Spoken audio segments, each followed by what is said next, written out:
Good afternoon, everyone. I think we can now begin. Welcome to Freedom House's Freedom on the Net launch on digital repression and resilience in Africa. My name is Tiseke Kasambala, and I'm the Africa Director at Freedom House, and I'll be your moderator for today. I hope everyone can hear me and that our technical issues have been dealt with. In the meanwhile, let me just introduce Freedom on the Net and Freedom House to you all. Freedom on the Net is our annual assessment of internet freedoms in 70 countries around the world, which translates to around 89% of internet users in the world. And of the 70 countries that we cover, 13 are here in Africa. What do we mean by internet freedoms? At Freedom House, we define internet freedom as the simple notion that the rights and protections we all enjoy offline should also be protected online.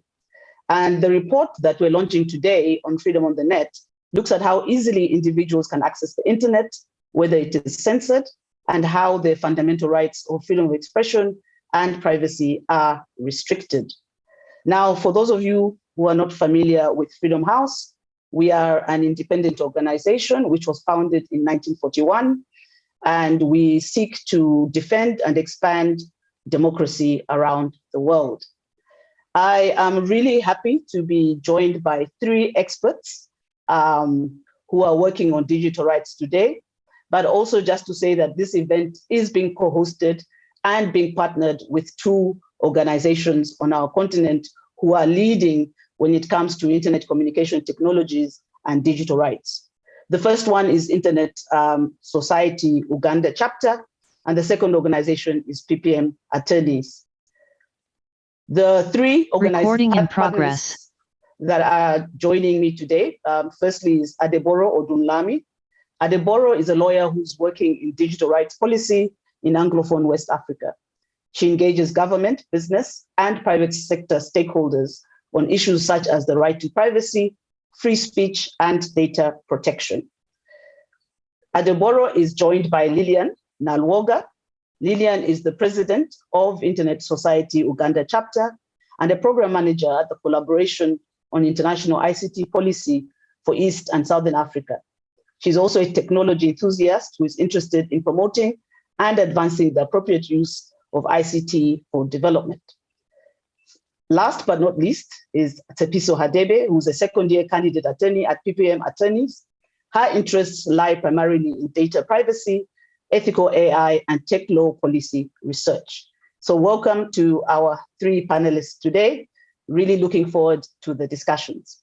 So now I'll begin by a discussion with our panelists on what we're talking about when we talk about digital resilience and digital repression on the continent more broadly, but also in specific countries that they work on, Uganda, Nigeria, and South Africa. This will be followed by a 15-minute Q&A. Please use the chat box if you want to ask a question. If you want to speak out, raise your hand and you will be given the opportunity to speak. Let me start with you, Lillian. I hope you are online and you can hear me. Let's talk about Uganda. We're looking at the aftermath of the January 2021 elections. What does the digital landscape look like right now in that country? Sorry, I was on mute. Thank you so much, Tiseke, and happy to be here with you all. Of course, this is it's a conversation that we ought to have in Africa, and it's good that Freedom House is leading this conversation and enabling us to talk about these issues. Of course, talking about Uganda in particular, after the aftermath of the 2021 elections, we've seen there's been some kind of slight improvement in digital rights. Specifically, in 2021, last year, we had a gradual decline, which we saw close to a total, internet blackout. Social media application tools, internet for majority of the users. And this was restored. However, we still have blockage of Facebook, which has not been restored since last year. So we are counting a year plus. And generally, we are seeing there's still attacks on activists, journalists, especially those who are critical online of government operations, whether it's the president or anyone with political power. And most recently, we've seen an introduction of a new law, and this is the amendment to the Computer Misuse Act. And much as we welcome this amendment, it is one of those acts that had been problematic in the past, that the amendment we thought would allow us to kind of, address some of the issues that were there, that were problematic to many of the online users. However, this act introducing very strong penalties for, activities, the sections that we saw that were being used to curtail free speech and other rights like privacy, section 24 and 25 are still prevalent.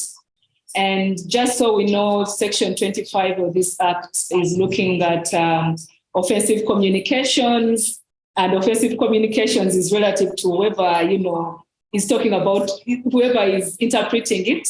And this particular section has been used to most of the cases that we've seen in Uganda around violations of user rights and them applying to the law, particularly on this act. I mean, on this section of the Computer Misuse Act. So the new amendment introduces criminalizing hate speech. It introduces, I think, criminality on issues of unsolicited information, which is vaguely defined, and so on and so forth. So in general, very slight improvement, but again, it is very hard to measure, 6 months from, the previous, report that we had in last year to date. So there's been quite a number of, these developments. And right now we are looking at how can we probably see that this particular amendment to the Act is either repealed or and reintroduced with proper amendments with some of, with the repealing of these problematic acts, provisions such as the offensive communications and the cyber harassment. Thank you. Thank you very much, Lillian. And you've spoken about the amendment to the Computer Misuse Act, and a little later we're going to talk about regulation. But over to you, Adeboro. Nigeria has also seen some significant human rights developments over the past year or so. What can you highlight when it comes to the digital rights space? Thank you, Tiseke. So there are a couple of things, like you said, that a couple of developments for human rights online in Nigeria. I think one that may have made its rounds across the continent and even the world was that Twitter was banned for 7 months. So right from last year, June, up until this year, January, we couldn't access Twitter except with a VPN, which a lot of Nigerians got on VPN, but not all, right? So there were implications for that. Apart from the economic implications, there were implications for freedom of expression, for freedom of assembly, a bunch of them. So that would be one highlight. That would be, one highlight.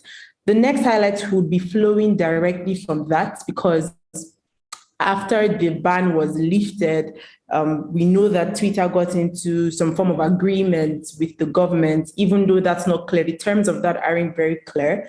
But soon after that, I think it was June, one of the regulatory bodies in Nigeria came up with a draft code of practice for computer service platforms and internet intermediaries, which basically, talks about content moderation and kind of puts a lot of responsibility on internet intermediaries like Twitter. And these responsibilities have some significant effects on human rights. Although it's still in its draft form, it's something that was a development, and civil society organizations are watching it and acting on it to ensure that at least, even if it will be published, the problematic provisions will be removed before it's published. I think another highlight for human rights online in Nigeria in the COVID period would be that there were fewer reported cases of extralegal harassment and intimidation of journalists. So Nigeria is known as that country that has sizable number of intimidation cases, harassment cases against journalists, but we didn't see a lot of them reported in this period.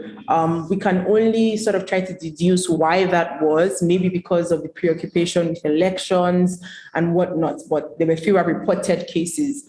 Also, there were no reported technical attacks. So previously there would be, say, a website takedown or some form of technical attacks. We didn't see much of that as well in this coverage period. What we saw more of was, the government going the regulatory way, right? The law way, the legal way, the policy way. So those were the significant developments for human rights in the coverage period. Thank you.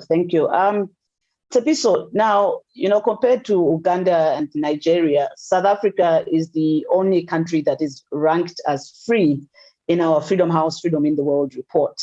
Can you share some big highlights on the human rights front? Thank you, Tiseke. Afternoon, everyone. Can you hear me? Let's make sure. My apologies. Yes, we can. My apologies for being late. I had a bit of a technical issues, and I am experiencing load shedding at the moment, so my bandwidth is not very great. But yes, South Africa has managed to retain its free ranking according to the Freedom House, Freedom on the Internet report.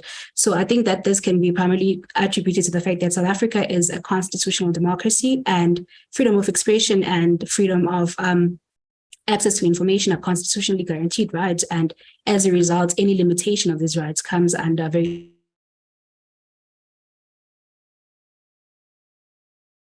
of the COVID-19 regulation. Tshepiso, you're breaking up. Okay, so sorry about that. We can hear you now. Please go ahead. Okay. We can hear you. Yes. Okay, no problem. So I was still saying that just over the past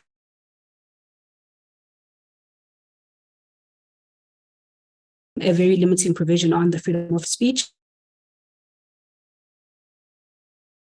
The Film Publications Amendment Act, which we'll touch on a bit later. And there's been a lot of concern around this act and its potential for censorship of online content.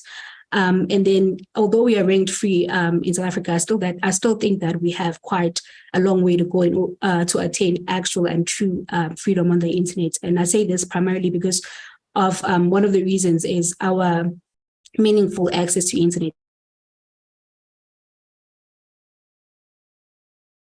Lack of proper ICT infrastructure, load shedding, the price of data in South Africa. But yes, in as much as we remain free in terms of internet freedom, I think that we still have quite a long way to go in order to attain true internet freedom.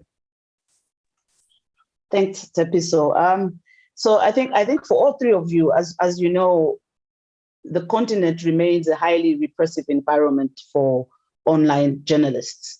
And you've already touched upon some of the attempts to regulate, to introduce laws, policies, but also some of the extra-legal actions that we've seen from our governments. In each of your countries, who are the main targets of the authorities, and what does that actually mean for the human rights and democracy environment? I'll start once again with Lillian. Thank you, Tiseke.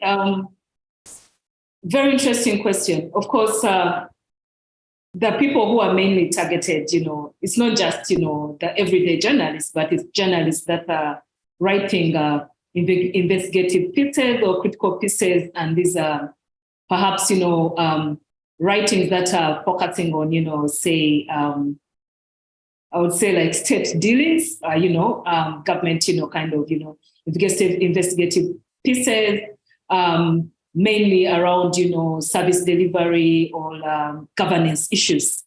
And the same applies to, to the activists or, to the other users who mainly are facing this kind of harassments. These are users who are focusing, all whose organizations are mainly targeting governance, democracy, governance, participation, and service delivery. And what does this mean for democracy and human rights is that with the arrests, the intimidations and the like, we are seeing loss of self-censorship that is coming up. People, it's no longer the part that you feel that, someone can come out and say critically, give a proper critical, analysis of a governance issue, because one is the fear, they'll be arrested or, they'll be targeted, for just that particular kind of writing. We've seen in the past and current, we've seen individuals and institutions whose offices have been blocked, they have been targeted, offices have been blocked. Some people have even fled the country. When you hear narrations of someone thinking that offline they feel they are being, surveilled, monitored, and then physically they feel like they are being patrolled, people, especially last year, post the elections, it reached a point that you'd hear stories, of journalists saying something, and the moment they finish the conversation, on the radio station or TV station, someone is waiting for them outside, just because of, what they've been saying. So that kind of fear does not only affect, someone's self-esteem, but in the long run, it is bound to affect, democratic participation, especially on issues of civic engagement and, people freely airing their opinions and the like. So in Uganda, and I believe as we shall hear from the rest of, the panelists, this is what the impact we are seeing, that, people who are, critical voices are beginning to flee the country just because they feel they no longer want to be targeted. They are afraid of their lives, their loved ones, and also for the safety of the institutions and the employees they work with. They decide to leave the country. They decide to close shop. So that is the kind of, fear and impact that some of, these kind of, violations on online user rights is impacting in the country. Thanks, Lillian. Adeboro, who have been the main targets in Nigeria? Right. So maybe if this question was asked maybe last year or 2 years ago, I would also say journalists, right? But like I said, there weren't a lot of reported attacks. And I think, as Lillian was talking, I think I just had a light bulb moment, and I think I know why. Because many journalists have suffered so much harassment in Nigeria that self-censorship is actually the order of the day. So we have a lot of journalists, coming out to say, hey, this politician, that, or at least the voices are reduced. There are still some journalists.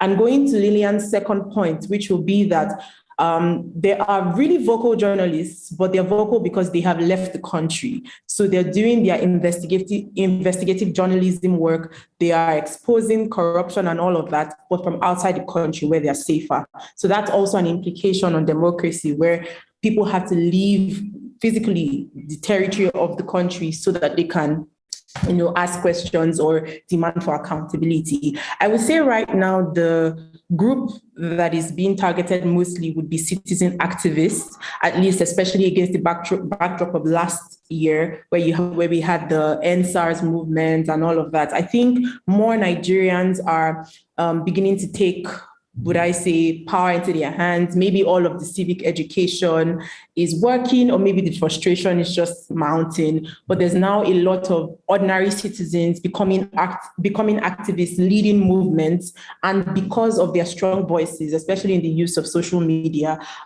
Twitter particularly, we have them being targeted. So they are randomly arrested, they are monitored, they are surveilled, they know this, they come back to social media to say, look, here's a message I got, someone help me, and all of that. But I would say citizen activists are now the most targeted. The implication for that would probably be along the line, we would see more self-censorship, as we've seen with the journalists, but hopefully not. Thank you. Tshepiso, is it also journalists? Is it citizens in the main? What's happening here in South Africa? Thank you, Tiseke. I think in South Africa, what we've seen is that South Africa is probably one of the countries where journalists tend to experience sort of a high level of media freedom again, but without regular threats or fear for their lives. However, we've seen that they are not immune to sort of other forms of harassment and bullying and surveillance. I mean, the South African National Editors Forum has actually noted, like, with great concern, the increase in the number of incidences of verbal, physical, and cyberbullying of journalists. And in these instances, the main perpetrators are almost always the South African National Police Services or political parties and their supporters.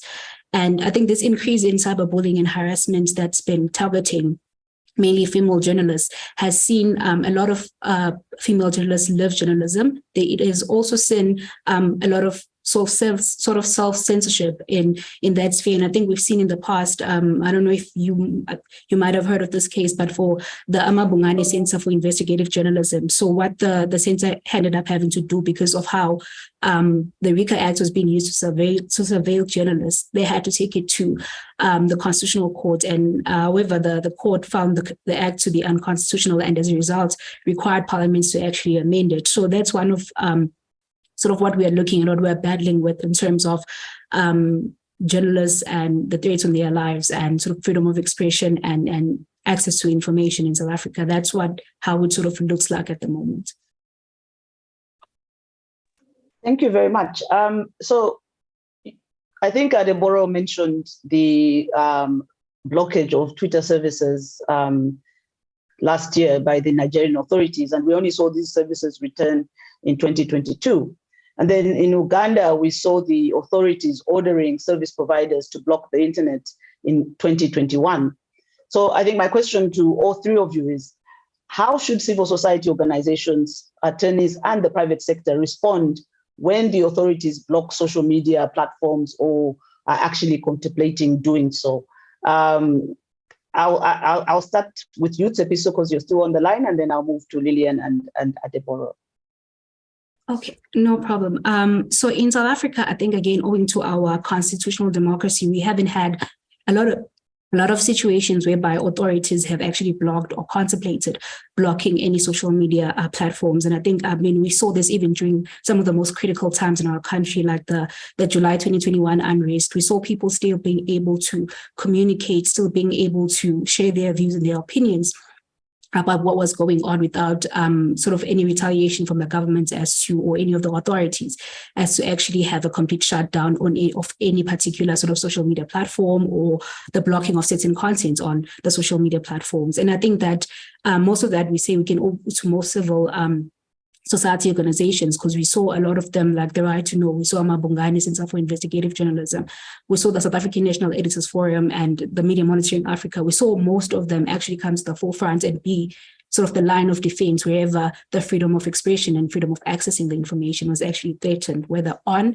and offline. So I think we've actually been fortunate in that regard, that we haven't had situations, even around elections, we haven't had the government even attempt to actually block certain media or social media platforms. Thanks. I think that's already an answer, a good contrast right there. Adeboro. Right. Okay. So I would speak from experience here in Nigeria. I think one of the things that civil society can do, can respond, or attorneys or private sector, is to actually challenge the action. One thing I see is that a lot of times government government tries to, it's like, I have a son, right? So he tries to test your patience. So it's like, I'm going to jump and see if I'm able to jump. If you leave him, you'll be like, oh, maybe I would fly, right? And I see that a lot with African countries where they test out something, and if they're not challenged, then they just expand the limits of what they do, or the bounds of what they do. So one thing I would say is challenge it with litigation. When I used to work with Paradigm Initiative as the legal officer, we used to say that our goals with for litigation or strategic litigation is not just to win the case, but to let the government know that there's someone who is challenging them. So if you receive a court summons to come and explain yourself for an action that was done in court, at least you know that someone is going to demand accountability from you. So it's important that you challenge these actions with litigation. And that just also goes to say that before the actions are done, there are things to be done as well to strengthen the legal or regulatory space, to advocate for better laws, so that in the event that these are done, you can have a law to fall back on to challenge the actions. I think other things that can also be done will be relationship building. So not every interaction with government necessarily has to be like a fight or antagonistic. That's another thing I've seen from my experience, is that sometimes they can just take a call to say, you did this, it's not very right. We want to institute a case, but we don't want to go through this legal battle. And that can only be done with relationship building. So I think civil society organizations must also develop that muscle of relationship building. I know we're always in contrast with the government, but it's important to develop that muscle of relationship building as well. I think another thing that must be done would be to leverage on global coalitions. So no civil society like a group in a country, or no civil society of a country should just be alone. I think within the country, they should have coalitions, and even from the country to other countries, there should be global coalitions. Because, for instance, a Keep It On who can help, spread the word to say this is what is going on in Nigeria, this is what's going on in Uganda, they need help, and then carry out global advocacy. Obviously, global advocacy would usually have more effect or more impact on what the government has done, or on the change, on changing the action that the government has done. So those are the things that I'm thinking about for what civil society can do in situations like that. Thank you very much, Adeboro. Lillian? Sorry, thank you. And I think Adeboro probably has mentioned almost everything, but what we need to maybe think more about is, one is in Uganda, we know that Facebook was blocked. Of course, the impact, was felt. I don't know if it is still felt, because one is you can still access Facebook with, VPN, with a VPN. And following the blockage of social media in 2016, almost every Ugandan became more or less a digital expert, in terms of, downloading and installing a VPN. Now, there's a negative connotation to that, because one is not every VPN, is safe on the other hand. And, the right VPNs are expensive for the everyday internet user. So this again presents, a problem in terms of, say, online security and, safety and, privacy of data of the people who are using these kind of free VPNs. So there's that kind of, impact. And if we go back to, say, the deteriorating environment, or, online, deteriorating space, you find that to the everyday, people will still, those who are yet to connect may find it difficult, they may lose trust in the internet. Yet at the same time, we want people to connect. We also want to build digital trust, because it has to be a safe place for people to interact and connect and do business. But to add to what Adeboro has shared, probably, of course, from civil society, coalition building, strategic litigation and all that. In Uganda, I don't think that has worked so well. Yes, we've seen cases where we've seen lawyers and civil society entities, going to, going to court, kind of, protesting against, shutdowns and, this kind of arrests. There's been some wins for the arrests, but again, For the shutdowns, this has not happened, this has not happened. In most cases, the courts dismiss these cases. And if they don't dismiss the case, it will go on and on and on and on to a point that the person who put in the appeal loses interest in the case and, onto something, onto something new. Because one thing we know, we've observed is that when it comes to, say, digital rights or violations or, one thing happens after the other. So today you're having one blogger being arrested for posting, sharing something that the president is dead, to another one, posting something that, they've said something against, probably maybe the Speaker of Parliament, or someone has said something against the first son, or someone has published some content that some particular entities feel they are not comfortable with it being there. So you lose track of the so many things that are happening. So the time it takes for litigation to kind of work, you moved on to the other thing. But I think the other thing that we can see, maybe what can, in addition to what Adeboro has shared, relationship building is important. And also dialogue, it has to be strategic, we realize that there's really at times probably a lack of understanding about these issues, between technology and the law. And I think the lawyers could agree with me on that some of these things, probably the urgency or the relevance, of the internet, being on all the time, does not resonate well probably with some actors, especially, if there are those, say in having some sort of political power, it is in favor to them. But again, when it comes to, say, what are they called? I saw attorneys or the judiciary. There's that kind of, it comes to internet freedoms and all that. Perhaps they don't understand the concept so well. So I think what can happen would be to create some sort of strategic engagements, build their understanding of the need to address these issues as they happen. The same applies to private sector. And what we've seen for some of the organizations that I work with, say Tshepiso, there have been this kind of engagements, with the private sector, engaging them, understanding, how can we work with you?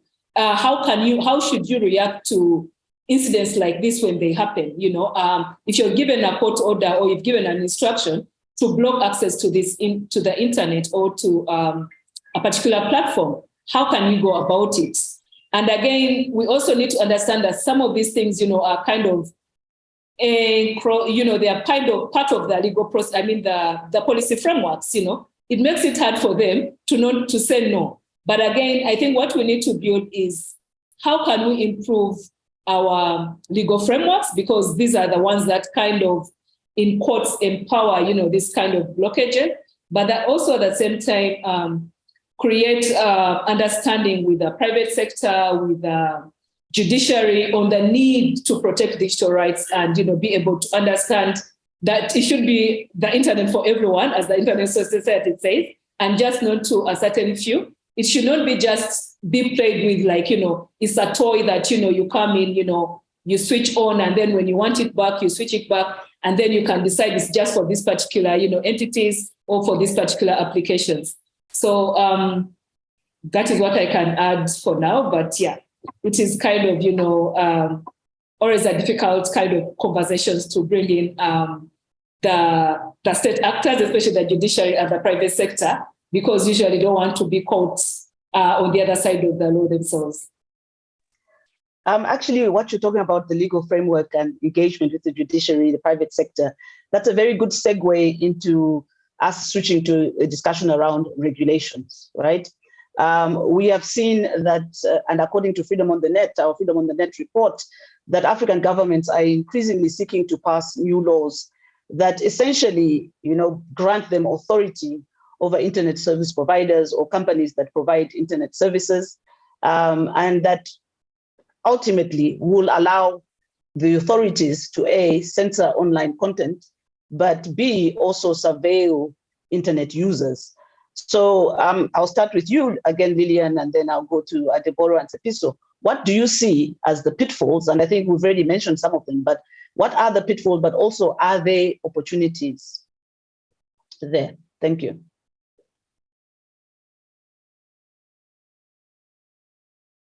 When you are muted. Sorry, I didn't get that question because I was just nodding my head. I was just kind of, acknowledging what you're saying. So I was just like, I have the mic, but I don't know what she's talking about. Let me repeat that. I think we are talking about legal frameworks, right? Yes. And what I was saying is that, according to the Freedom on the Net report, a lot of governments are now trying to introduce new laws that essentially grant them powers over internet service providers or companies that provide internet services. And these powers, could allow for our governments to censor our online content or possibly surveil us as we use the internet. So what do you think are the pitfalls of the introduction of such laws, but also are there any opportunities? Yes, I think the pitfalls would be that you'd be giving government too much power, to do as they wish. And as it already is, most of our problems, start with the law, and too much legislation or too much regulation of something is not good, especially we've seen when it comes to the internet and, technology or even anything, in life. So again, I think this will give the government too much power. And as we've seen in countries such as where we come from, where there's already democracies on the decline, it is either stagnant or is further declining. We are seeing people being elected, and we're not talking just about, the heads of state.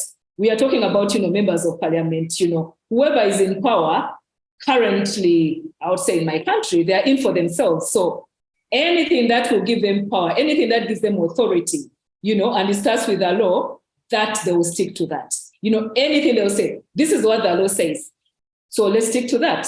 Case in point, the introduction, the amendment of the Computer Misuse Act, 2022, that we saw just, I think, about a couple of months back, when it was a private member's bill. The genesis to it was that this person received attacks, and, these attacks were around the election period. So this person felt like, there's a lot of hate speech, a lot of, hate crimes online. How can someone, be talking anything negative about them? They went to parliament, on the floor of parliament. They sought to go and introduce a private member's bill, and however much, even from the industry in Uganda, for once, we've seen a pushback against, that bill, from the line ministry, from all entities. What happens was, it was passed. And who are the people passing? These are the law, the policy makers, and these are the, people in parliament who are only just looking at their own interests, How can I protect my own image while I'm here? If someone says something about me, it is very critical, I find it personal, that is some sort of hate crime. So it all starts with the law. But again, how can we go around this? And I think Adeboro mentioned it, the strategic partnerships, these alliances that we build, the litigation, strategically, bring in the judiciary, kind of engage them, some sort of, capacity building. How do you understand this? We've seen so many legal people, lawyers come, but they know only that part of the law. The technology aspect, they don't understand it. They don't know how the internet works.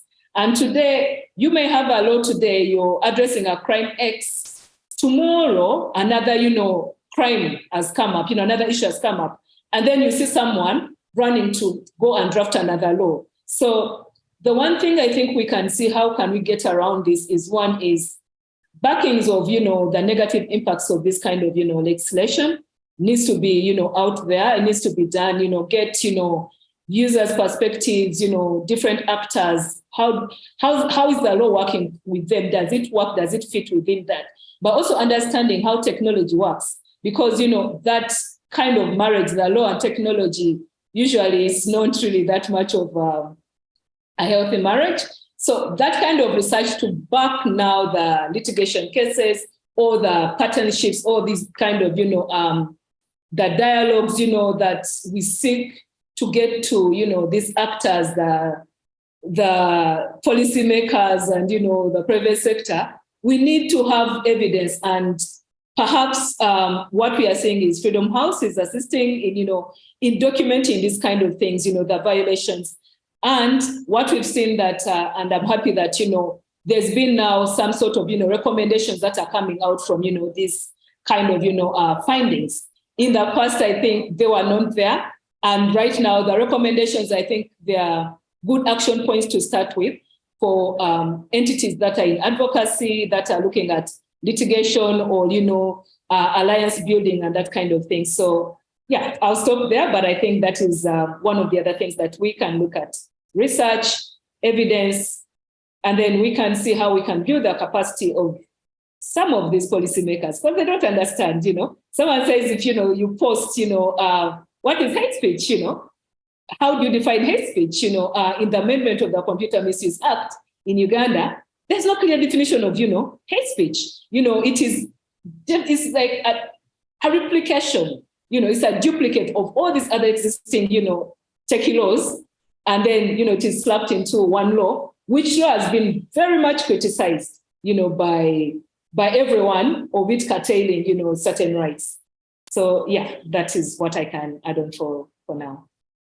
Thanks, Lillian. And let me just remind everyone that as the meeting progresses, please feel free to use the Q&A chat box to ask any questions. And at the end, we will have a Q&A. And you may also use the raise hand function if you want to speak out. Adeboro, the law, government overreach, are there any opportunities? Right. I think there are, honestly, because I don't know if we can continue to assume or expect that internet intermediaries will function within our territories without some form of regulation. They will happen. And so that in itself is an opportunity for civil society to reach out. So one of the pitfalls that I would say would be governments that are carrying these processes out aren't doing it with stakeholder engagement. So they aren't reaching out to civil society. They aren't saying, you just wake up and see there is a law, there's a bill, there's a regulation, go ahead and make it work. But I think there's an opportunity here for civil society organizations, academia, to approach government, right? That's possible here in Nigeria. I don't know about other clients. To approach government and say, hey, look, we hear that you guys are working on this, or we saw that you released this. Here's what's wrong about this document, and here's what can work with it.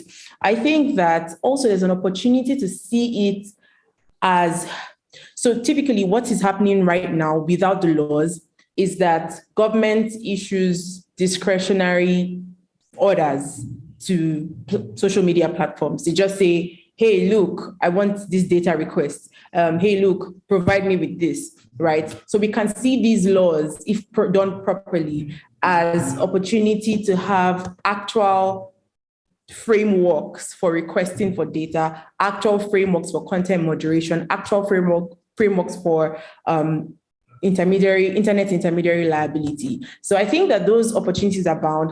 For us to be able to achieve it, we'll have to do everything that Lillian said. There will be trainings, there will be, advocacy, there will be a lot of things that will need to be in place, but the opportunity actually exists for these kinds of laws. There are pitfalls. There's a history of lack of trust. There's the fact that many of our governments are doing this reactionary. So for instance, in Nigeria, our president's tweet was taken down by Twitter, and then some days later, Twitter is banned for 7 months. So when after the Twitter ban, we get a draft law, we know that it's just a reaction, right? And we already can imagine the effect of that on human rights. So was there a human rights impact assessment done in the making of this law? Probably not.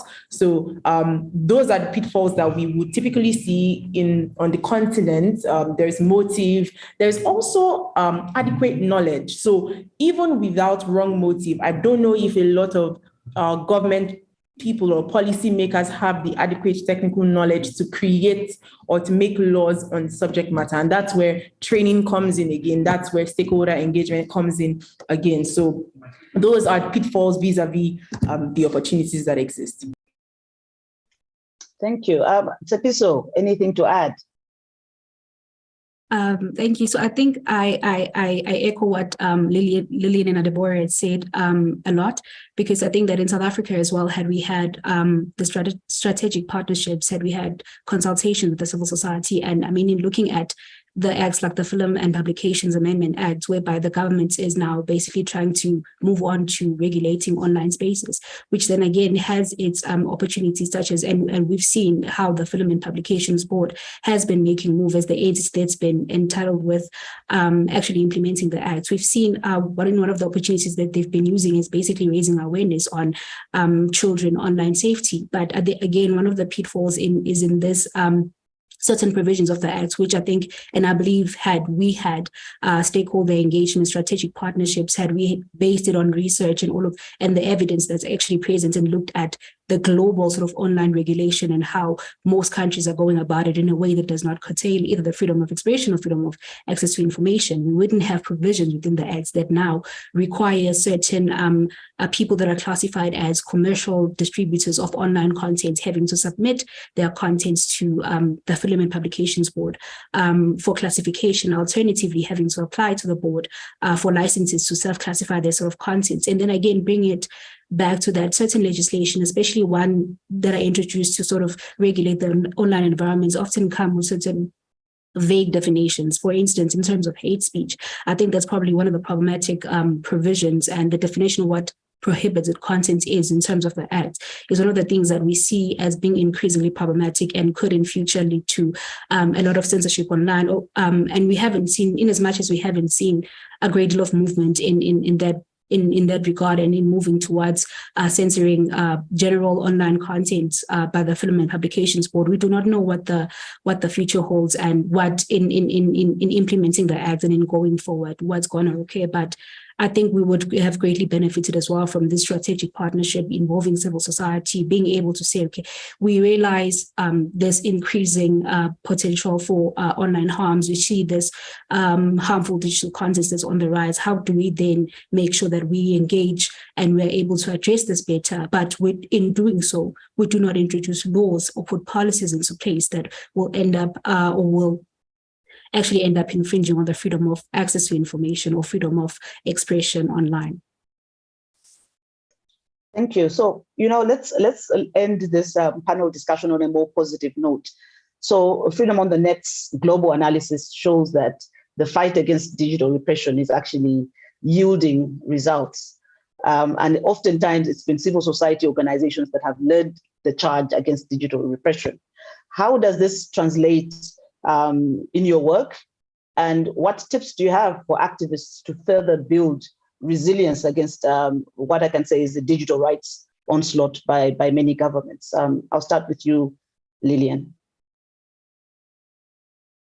I think, on a positive note, civil society is taking charge, but again, still, there's a lot more to be done. And I think we need to continue doing what we are doing.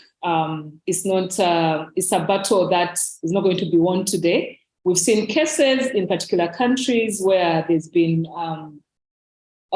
repeals, of laws out of, actions, from civil society. For instance, in Kenya, in Uganda, we've not had so much of a win. So again, I cannot say that much, but again, we've seen some progresses, where maybe people are detained and there's been some kind of, repeal. There's been some sort of movement building from, different entities that certain individuals have been released. So they're sort of, pocket kind of wins. But again, I think we need to continue doing, we need to continue fighting, because like I said, today you're addressing one issue, hate speech, then the next day something else is coming up, probably to come now to, actually Uganda, we've had a win. We had the repeal of certain certain provisions in the Anti-Pornography Act, which we all know had some very, very, very negative incidents on, freedom of expression and, association, especially for women, in terms of, releasing of, that kind of, unsolicited kind of images, So there's been that win back. So we need to continue fighting. We need entities like Freedom House, actors like Adeboro and Tshepiso, to be producing this kind of, work and seeing how other entities, how new actors can use this work to, to push back. So a lot still has to be done. It's not that time, for us to put our foot down. We just need to organize ourselves more, have more stronger, coalitions, movement building, because when one entity speaks, when it's just one actor, someone may not, listen. But if you have one or two, then there'll be probably more reach and more impact. So yes, there are those questions. We just need to continue doing more and ensuring that we produce research, evidence, because one thing I've seen in my years of, advocacy and working around these things is without evidence, you cannot justify your case. If I put back, in 2000, we had the introduction of the infamous, OTT tax, over the top tax, we called it the social media tax, other people called it the rumor mongering tax, the gossip tax or whatever it was. There was evidence and, much as it was to increase, taxation, or profits from the digital, platforms, especially the social media platforms, there was also a negative that it was curtailing speech. Whereas it was not easy for us to present the case on the negative impact on, freedom of expression, there was the impact that this tax did not actually produce the much yielded kind of, profit that it sought to do. And again, that came from the regulator, that came from the different, actors who went and did, evidence-based research and produced these findings. Can I attribute that to, the removal of this tax?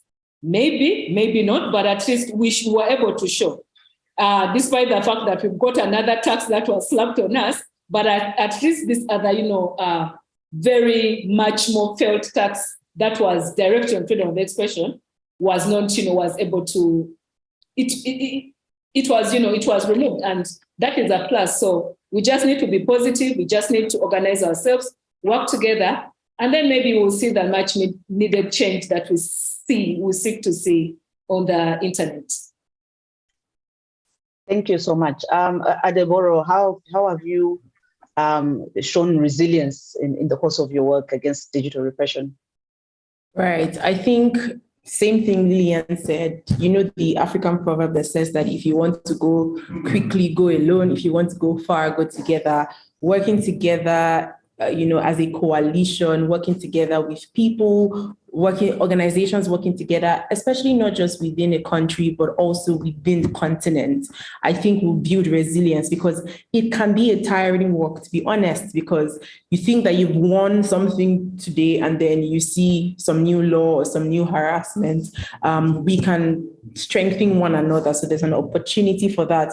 For West Africa, I would say that recently, I think more lawyers are beginning to take advantage of our regional courts, which is the ECOWAS courts, right? So strategic litigation, but going at it from a regional angle would help, right? Also, if for whatever reason the AU can be strengthened, then maybe civil society across Africa can be strengthened, or if you see more results with the AU.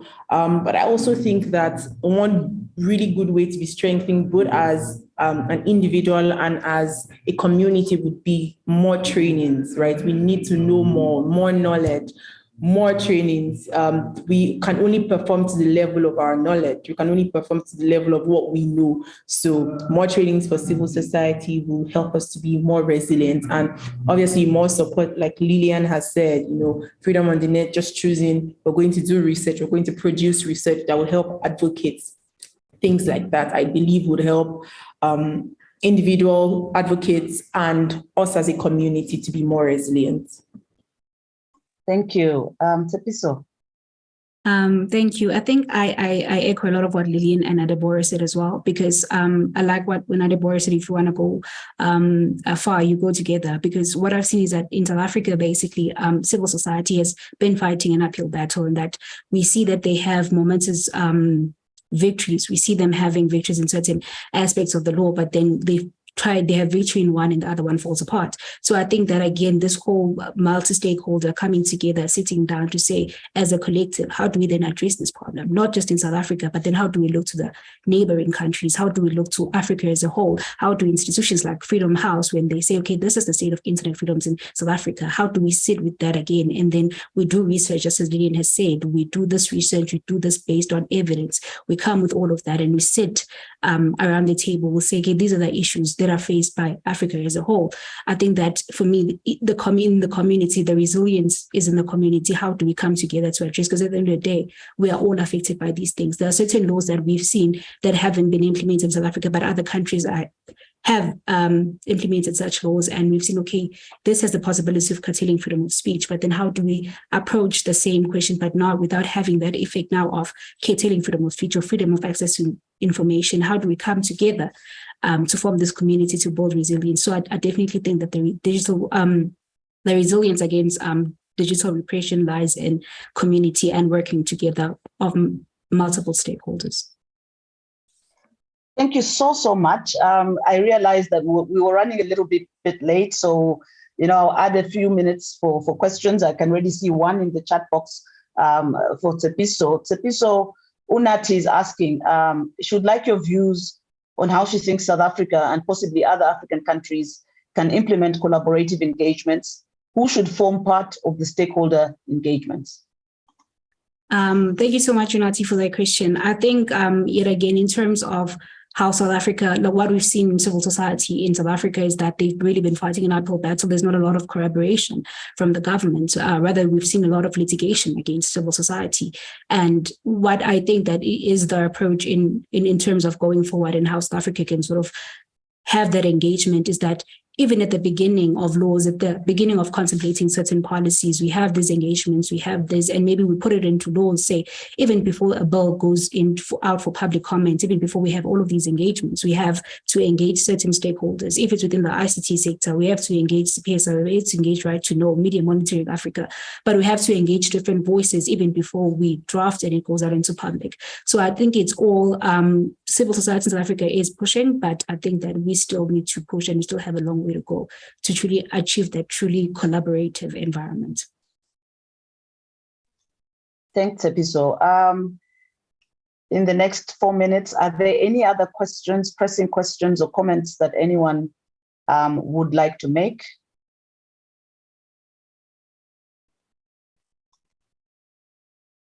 So I saw that there was a question around the report itself and where it could be accessed.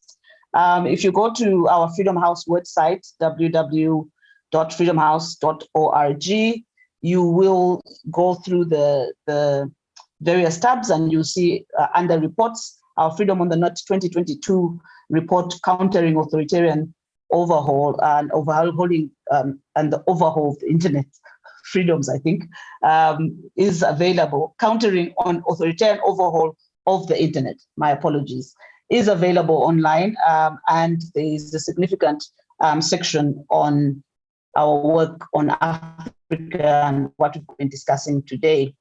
So on that note, let me thank Lillian Nalwoga from Internet Society Uganda, Adeboro Odunlami, and Tshepiso Hadebe from PPM Attorneys. Let me thank also Internet Society Uganda and PPM Attorneys for co-hosting and being our partners for this event.